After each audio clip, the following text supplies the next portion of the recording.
I have a slightly painful question for you today. And I'm asking this because I was looking at my own nightstand this morning and realizing something kind of embarrassing. Okay. How many books have you read in the last, say, 5 years that you swore were going to change your life? Oh, man. You know the drill. You buy the book, you read the first chapter, you highlight a sentence that sounds profound. Mm-hmm. Maybe you even post a picture of the page on Instagram with a coffee cup and a caption like, game changer. Yeah. You feel smarter. You feel like you've unlocked the secret. And then... And then, nothing.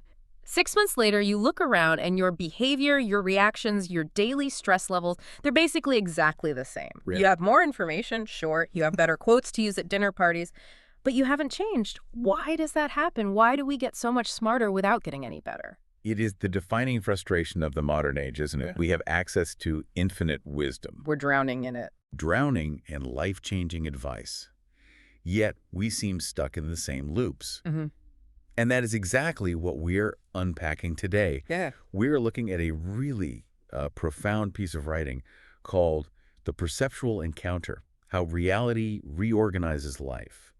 And I have to say, this isn't your standard 5 steps to a better you listicle. No, definitely not. When I first read through this, it felt less like a guide and more like a philosophical investigation into why self-help usually fails. It's almost aggressive. It is aggressive, but in a quiet way, Yeah. because it tackles that exact gap you just mentioned. Yeah. The gap between knowing the right thing and actually living it. Okay. The source material argues that we are confusing 2 completely different ways of interacting with the world. It distinguishes between the epistemic, which is, fancy talk for knowledge base, Right. and the perceptual, which is about vision. Yeah. Okay, let's unpack this immediately because epistemic sounds like something I'd need a PhD to understand. But the mission for this deep dive is to figure out why truth isn't something you learn in a classroom, but something you have to meet, literally, like bumping into a stranger on the street. Exactly. So let's start with that first term, epistemic. The source states it very clearly. Holistic spirituality is not epistemic, it is perceptual. Okay, so epistemic. It comes from epistemology, the study of knowledge. So it relates to accumulating facts, defending theories, building arguments, mastering concepts. It's the school model of reality. If I memorize the capitals of all the countries in Europe, I know geography. If I memorize the 7 habits of highly effective people, I assume I am now highly effective. Exactly, but here is the catch. The source makes a devastatingly simple point. Which is? Learning adds content. Encounter changes orientation. Learning adds content. Okay, but let me play devil's advocate for a second. Isn't learning necessary? I can't just hallucinate wisdom. Of course. Don't I need to add content to my brain to grow? I can't just sit in an empty room and expect to understand the world. You do need content for function. You need a map to find the grocery store. You need formulas to build a bridge. But the source is arguing that when it comes to transformation, Changing who you are. changing who you are, adding content doesn't work. The text uses a very specific image for this. What's that? Knowledge can sit on top of perception without touching it. Explain that visual. Okay, think about your mind like a house. Learning is like buying new furniture. Okay. You can drag in a new sofa, a new lamp, maybe a really expensive rug that represents Stoic philosophy. Yeah. You can fill the room with beautiful, high-quality thoughts. Right. But if the house is built on a slant, or if the windows are facing a brick wall, all that new furniture doesn't change the experience of living there. Wow. You're just sitting on a nicer couch in the same dark room. That actually explains a lot. It's like we are hoarding mental furniture. Precisely. And the source argues that the danger here is disconnection.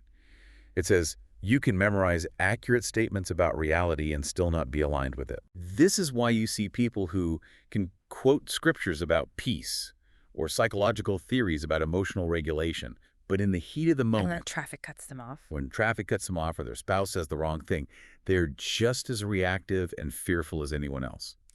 So they have the correct belief, but they don't have a shifted perspective. They have the map, but they've never actually walked the terrain. That's a key distinction. I can study a map of the Himalayas. I can tell you the elevation of Everest to the inch. Sure. I can trace the route to base camp. I can probably even tell you what the weather is like there right now because I checked an app. Right. But that is fundamentally, violently different from standing on the mountain, freezing my toes off, looking at the peak. And that is the difference between the epistemic and the perceptual. The map is safe. It's manageable. The map is manageable. You can fold the map up and put it in your pocket. But the mountain, The mountain is undeniable. you can't control it. So if learning is just adding files to the cabinet or furniture to the room, what is the alternative? The source calls it an encounter. Mm-hmm. And this sounds a bit mystical, so let's ground it. What is an encounter? In this context, truth isn't defined as a body of knowledge. It is defined as an encounter, a direct meeting between your intelligence and reality. Okay. And the source gives us a mechanic for how this works. An encounter happens when something real interrupts interpretation. Interrupts interpretation. That feels important because we are constantly interpreting, aren't we? Nonstop. From the moment you wake up, you are narrating your life. I am tired. This coffee is good. My boss is going to be annoying today. I am a good person. I am a failure. Yeah. We aren't seeing reality. We are seeing our interpretation of reality. We are seeing our stories. Right. An encounter is when something breaks through that filter. It sounds kind of violent, Yeah. like a car crash. It can be, but it can also be quiet. The source gives some really tangible examples of this. The one that stuck with me was the visual of cresting a hill. The way a horizon appears once you crest a hill. Yes. Imagine you are hiking. You might have a mental image of what's on the other side. You might be worried about how steep the path is. Sure, you're in your head. You might be looking at your boots, telling yourself a story about how fit you are. But the moment you reach the top, the view just is. It's just there. You don't have to argue with it. You don't have to learn it. You don't have to memorize it. You just see it. Yeah. And here is the crucial part. Once you see the valley, do you have to remind yourself that the valley is there? No. You can't unsee it. I wouldn't need to put a sticky note on my dashboard saying, remember, valley exists. Exactly. Because it's undeniable. Hmm. The source also uses the example of loss. The way a loss clarifies what mattered. When a tragedy strikes, maybe a health scare or losing a loved one, all the trivial worries you had 5 minutes ago just evaporate. Oh, absolutely. I felt that. You're worrying about an email or a stain on your shirt, and then you get the phone call. And suddenly, the stain doesn't exist. The email doesn't exist. The only thing that exists is the reality of the situation. That isn't an intellectual exercise. Yeah. You didn't read a book on how to prioritize your values. Reality interrupted your life, and suddenly you saw it clearly. The interpretation collapsed. It did. The source also mentions the collapse of a story. We all tell ourselves stories about our relationships, our careers, who we are. I'm the victim here, or I'm the only one who works hard. And then sometimes a contradiction just hits you in the face. And that moment, that collapse, is the encounter. Now, we tend to think of epiphanies as these thunderclap moments with choir music playing. Yeah, right. But the text says something very interesting. It is not dramatic. It does not announce itself. It simply becomes undeniable. That word undeniable is doing a lot of heavy lifting there. It implies that before the encounter, you're constantly using effort to maintain your beliefs. You're propping them up. If you have to wake up every morning and look in the mirror and chant, I am confident, it probably means you don't see yourself as confident. Right. You're trying to convince yourself. But after an encounter, effort isn't needed. You don't need effort to believe the sun is shining when you're standing in it. This connects us to the historical context mentioned in the source, because this distinction between learning and encountering isn't new. Not at all. It's ancient. The source claims that ancient traditions treated truth as reality to be faced, not information to be transferred. Which is the complete opposite of how we approach things today. We want the download. We want the summary. The 3 key takeaways. Yes. But ancient teachings viewed words differently. They saw words as signposts, not containers. I love that metaphor. A signpost points to a city, but the signpost isn't the city. Right. If you hug the signpost, you're not in the city. You're just hugging a piece of wood on the side of the road. And modern spirituality, according to the source, is largely a practice of hugging the signpost. We treat words as if they contain the truth itself. We collect them. We collect them, we display them. But the ancients valued silence often more than explanation because they knew that explanation could be mistaken for understanding. That is such a trap. Explanation could be mistaken for understanding. I feel like I do this all the time. Mm-hmm. If I can explain a problem I have, oh, I have abandonment issues because of X, Y, and Z, I feel like I've solved it. But I haven't. I've just labeled it. You have become fluent in the problem. The source calls this the trap of spiritual fluency. Okay. And this is a really fascinating concept that I think we need to spend a minute on. It says modern spirituality often confuses learning with encountering. We collect insights and frameworks, mistaking accumulation for depth. Oh man, this is therapy speak gone wrong, isn't it? It is. I have to share this. I had a friend a few years ago. Let's call him Dave. Dave was reading all the psychology books. I was listening to all the podcasts. And he started using all the words. He'd say things like, I'm holding space for you, or I need to set a boundary to protect my energy. Sounds great. Free readily. Well, practically, he used boundaries as an excuse to flake on plans at the last minute.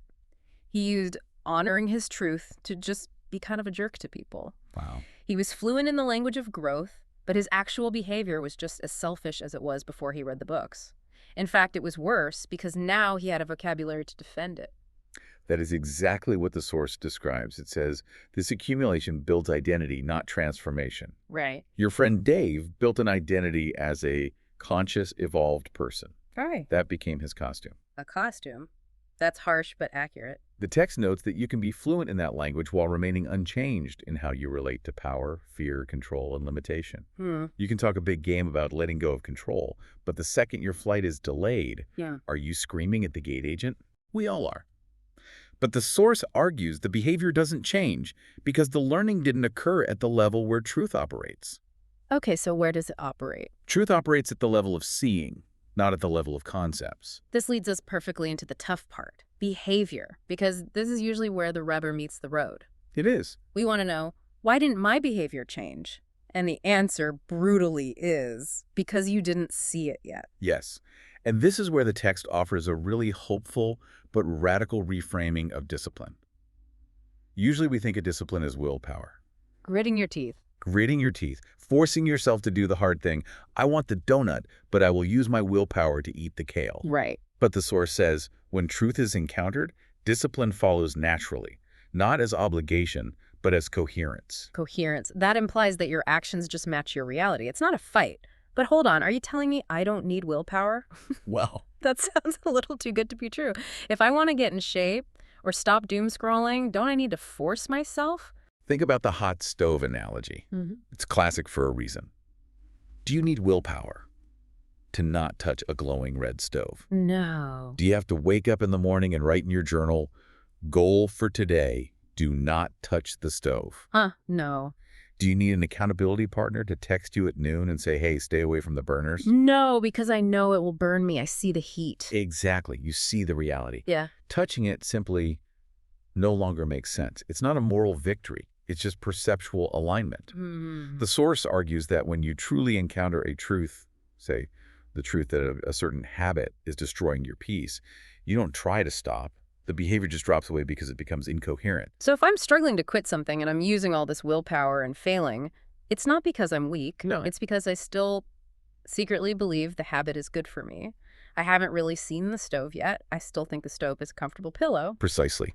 You are still operating on a belief that the behavior offers you something valuable. Once you see the cost clearly, That's where the interruption happens. once the interruption happens, certain actions become unavoidable. It's not moral pressure. It's just, why would you do anything else? The source has this great line, you do not need to remember to act from truth. You cannot forget how to see once you have seen. That's the key to the whole thing.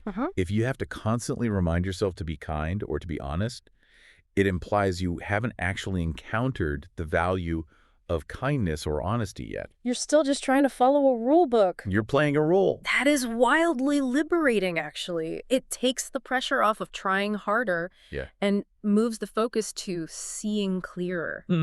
If I'm struggling to change a behavior, maybe the answer isn't to buy another planner or download another habit tracking app. Maybe I need to look at what I'm actually seeing. Right. What illusion am I still buying into? Yeah. It shifts the work from enforcement to investigation. Now, before we wrap up, I want to touch on the social aspect. Because we live in a world that loves to crowdsource everything. We want consensus. We want 5-star reviews on our truths before we buy them. Is this truth verified by 10,000 users? We do. But the source is very firm on this.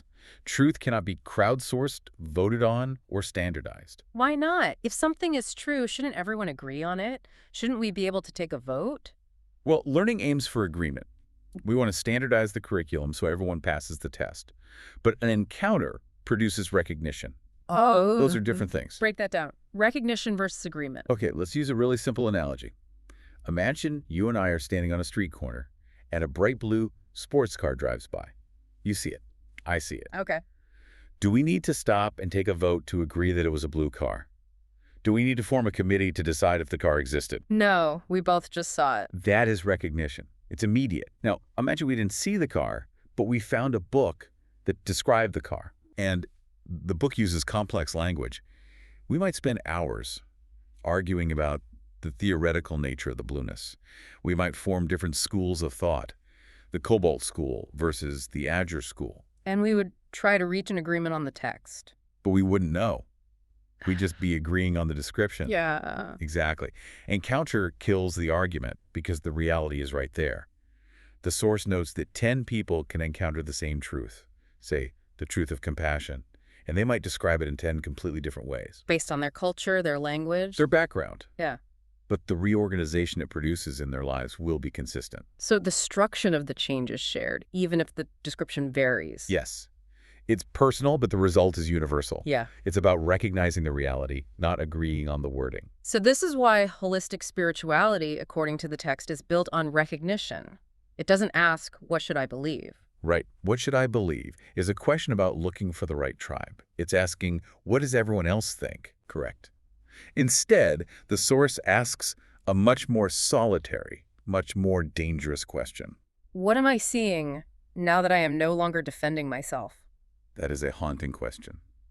Now that I am no longer defending myself. That hits hard, because so much of our knowledge is just defense, isn't it? Mm-hmm. We learn things to defend our ego, to defend our choices, to prove we're right. I read books so I can win arguments. And an encounter strips that defense away. That is why it feels like an interruption. It Yeah. interrupts the defense strategy we call my life. When you stop defending your story, reality is what's left. So let's bring this all the way back home. We started with the frustration of reading books and not changing, of dragging furniture into a crooked house. Right. The takeaway here seems to be, stop trying to accumulate more content. Stop thinking the next book is going to save you. The goal isn't to get smarter. It is to get clearer. We need to move from the epistemic mode gathering facts to the perceptual mode meeting reality. We need to understand that truth isn't something we acquire and put in our pocket like a coin. It is something we meet, like a mountain. And once you meet it, you don't have to force yourself to change. No. As the source says, it simply reorganizes life around itself. The change is the aftershock of the meeting. You don't push the river. You just fall in. I love that. It's not about muscle. It's about vision. Precisely. Okay, we are going to leave it there for this deep dive. But as always, we don't want to just leave you with a summary. We want to leave you with a provocation. Something to ruin your dinner party conversation. Right. We talked about that final question, and I think that is the only place to end. I agree. For the next few days, catch yourself when you try to figure out the right answer. Instead of asking, what do I know about this? Try asking the question from the source. What am I seeing now that I am no longer defending myself? It's a scary question. It might make you realize you hate your job, or that you're wrong about your spouse, or that you're actually happier than you think. But it might be the only question that actually changes anything. Thanks for listening. Go face the mountain. We'll see you in the next deep dive.